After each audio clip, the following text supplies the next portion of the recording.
In the history of the early church, things were changing really fast. In the mid-2nd century BC, Rome had overtaken Greece, and we talked about last time how Greek was this sort of dominant language, and so now we have Romans, we have Latin, and everything's sort of changing in the church. And as the early church progresses, there's more and more need to have different translations so that there can be discussions about theology, discussions about, different parts of the Bible and an understanding of the Bible. And so there's all these other translations that sort of are out there that are early in the church history so that people who, speak different languages can use them. So this week we're talking Vulgate and we're talking other translations of the Hebrew Old Testament.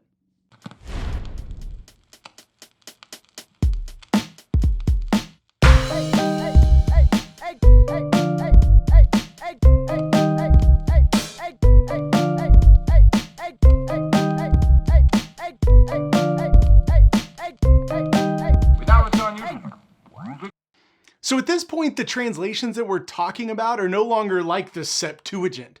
These translations are translations of the entire Bible, so there's a little bit of a difference there, although the texts that we're talking about, the translations that we're talking about, are helpful for understanding the Old Testament and its original text. So it does apply to the Old Testament, but it applies to both Testaments as opposed to the Septuagint.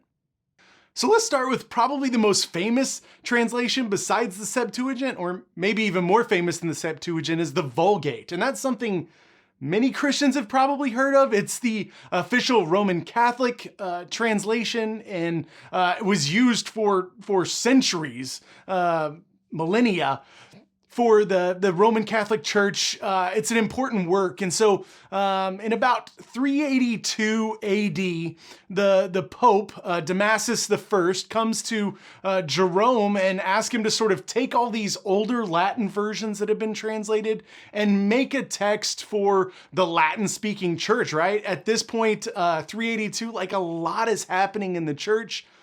Major doctrines of the church are being sort of worked out, and so everybody needed a text that they could use and be sort of all on the same page. So Jerome gets commissioned to just sort of revise some of the Latin traditions, but ends up writing and retranslating the entire Old Testament from Hebrew. So over about 15 years, Jerome translates from Hebrew into Latin the text of the Vulgate, which is just kind of mind-boggling, to be honest with you.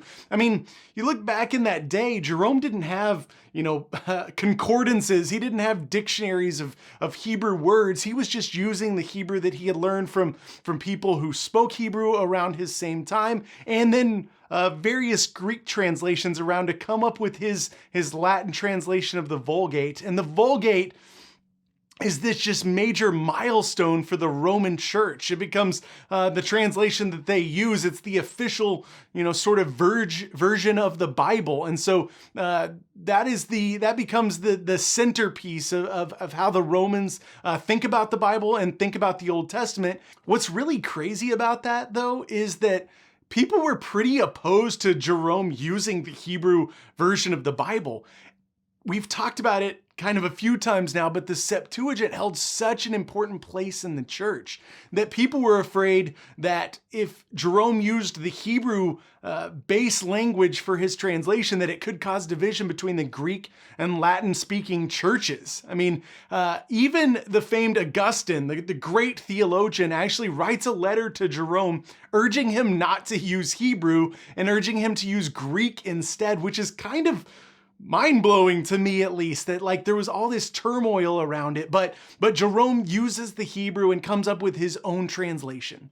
So I think few people know that the nation of Armenia was actually the first nation to take on Christianity. Around the same time Jerome is translating his Vulgate, the king of Armenia gets saved and then sort of issues an edict out that everybody should now become Christian. And I would never say that, issuing an edict from a king is a great way to do evangelism, but that's how it went down. And Armenia becomes the first nation to sort of take on Christianity as a whole. And so the Armenian version of the Bible actually dates pretty old as well. It goes way back into the 400s. And what's crazy is the Armenian church from that time until now is still functioning like mostly the same way that it always has, which is just crazy. And I think it's one of those churches that's outside of this whole Roman road of understanding the church. It's an outlier. And so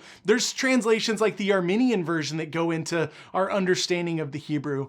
A lot of people also don't understand that there are Coptic churches and that there are Ethiopian churches still around that date from early in that time period, like 400 to 500 AD. And these early Coptic and early Ethiopian translations of the Old Testament are still in use. This is the base text for a lot of these churches. And so I think we have a view of how the church history kind of comes down the pipe, but there are major outliers to this. And I think it's kind of cool to understand that, like, the church isn't just sort of this monolith, like with this one history, but it's a bunch of churches with a bunch of amazing histories, and just the breadth of understanding the church and how big it is and how diverse it is, I think is just a really cool part of this. And all of these translations, the Septuagint, the Vulgate, the Coptic, Ethiopian, Armenian version, as well as others, all go into our understanding of the Hebrew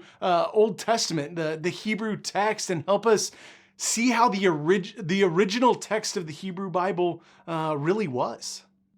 So in all this, we have manuscripts dating back, in these other translations to, first century to the 400s or 500s. But there was a major score in the mid 1900s that we'll talk about next week in the Dead Sea Scrolls. And so we'll dig into how the Dead Sea Scrolls figure into all of these things and how they help us today to understand the Hebrew Old Testament. So make sure you're subscribed below so that you know when that video comes out.